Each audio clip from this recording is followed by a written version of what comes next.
নমস্কার বন্ধুরা, আজকে আমি বানাবো গোবিন্দভোগ চাউল দিয়ে মোচার ঘন্ট। প্রথমে আমরা মোচাটাকে এভাবে পরিষ্কার করে নিয়েছি। সব দেখুন, আমি ভালো করে সব পরিষ্কার করে নিয়েছি।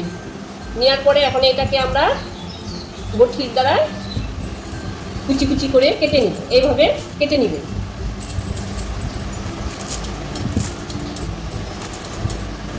এভাবে কেটে জলে ভিজিয়ে রাখবেন।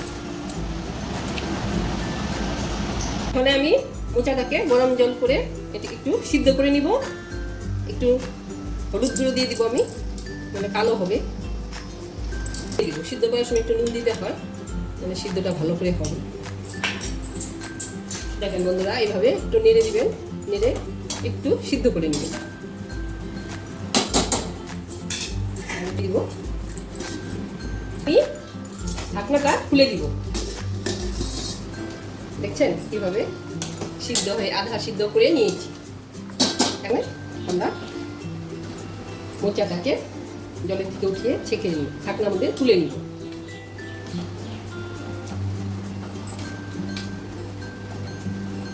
এখানে আমরা কড়াই গরম বসিয়ে দিয়েছি। এখানে কড়াইতে দিব সরষের তেল, ফোড়ন দিব। প্রথমে দিয়ে দিব আমরা জিরে ফোড়ন দিব, তেজপাতা, তারপর দিয়ে দিব দারচিনি, এলাচ দিয়ে একটু আস্তে একটু কমিয়ে দিব। দিয়ে দিব আলু, ডুমো ডুমো করে আলু কেটে রেখেছি, এটাকে ভালো দিয়ে দিব। আলুটাকে এভাবে দিয়ে একটু নাড়াচাড়া করে নেবেন। আপনারা চাইলে আলুটাকে আগে ভেজে নিয়েও রাখতে পারেন। এখানে দিয়ে দিব আমরা 1 চামচ নুন, 2 কাঁচা লঙ্কা, চেরা কাঁচা লঙ্কা 2 দিয়ে দিব। এখন একটু নাড়াচাড়া করে দিব।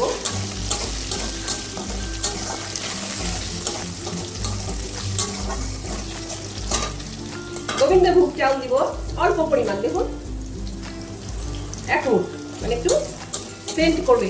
দিয়ে দিলাম গোবিন্দভোগ চাউল। চাউলটাকে একটু আমরা নাড়াচাড়া দিয়ে এটাকে ভাজা ভাজা করে নেব। আঁচটা একটু বাড়িয়ে দিবেন, দিয়ে এটাকে একটু নাড়াচাড়া করে চাউলটাকে ভালো করে ভেজে নিব। ভাজা হয়ে গিয়েছে। এখন আমরা দিয়ে দিব টমেটো কুচি। এখন দিয়ে দিব হলুদের গুঁড়ো 1 চামচ। এখন দিয়ে দিব অল্প পরিমাণ জল।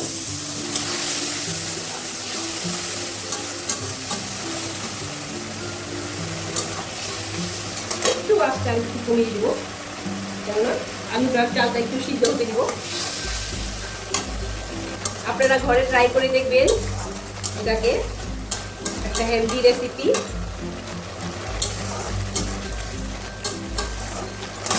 এখন দেখেন বন্ধুরা, আগে থেকে যেটা সিদ্ধ করে রেখেছি মোচাটাকে এখন দিয়ে দিই।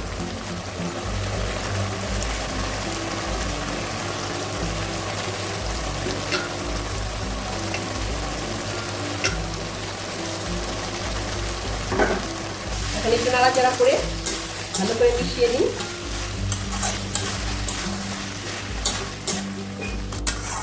আগে থেকে সিদ্ধ করা হয়েছে, ওই জন্য বেশি সময় লাগবে না। ঢাকা দিয়ে রাখবো। এখন আমরা এটাকে 10 থেকে 15 মিনিট ঢাকা দিয়ে রাখলাম, আর আঁচটা মিডিয়ামে রেখে দিবেন। দেখেন বন্ধুরা, কি সুন্দর মজে গিয়েছে সব। আমাদের রেসিপি রেডি। 1 চামচ জিরের গুঁড়ো দিয়ে দিই। জিরের গুঁড়ো দিয়ে একটু নাড়াচাড়া দিয়ে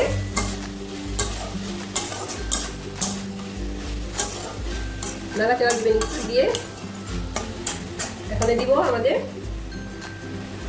এখানে 1 চামচ চিনি দিয়ে দিব।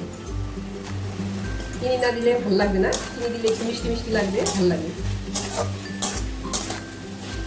আর দিয়ে দিলাম কয়টা কিশমিশ। কিশমিশটা না দিলেও হবে, যদি আপনাদের ইচ্ছা, যদি ভালো লাগে কিশমিশ দিলে। কাজু কিশমিশ দিতে পারেন। কাজু থাকলে, আমার কাজু ছিল না, তার জন্য আমি দিতে পারিনি। কাজু দিলে আরও ভালো লাগে। কাজুটাকে আগে ভেজে রেখে তারপরে কাজু কিশমিশটাকে দিয়ে দিবেন নামানোর আগে, ভালো লাগবে। আর একটা হেলদি রেসিপি, এটা মোচা যাদের রক্ত কম আছে শরীরে তাদের জন্য উপকারী। এইভাবে রান্না করে খাবেন, মোচাটা এইভাবে রান্না করে দারুণ লাগে খেতে। খেয়ে বলবেন আমার রেসিপি যদি ভালো লাগে, লাইক করবেন, সাবস্ক্রাইব করবেন আমাকে, আগে যাতে আমি নতুন আরও ভিডিও বানাতে পারি রান্নার, আমাকে সহায় করবেন। এখন নামানোর আগে একটু আঁচটা বাড়িয়ে দিয়ে একটু নাড়াচাড়া করে দিন।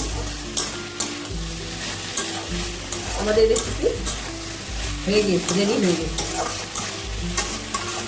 এখানে একটু ভালো করে নাড়াচাড়া করে চিনিটাকে ভালো করে মিশিয়ে নেন।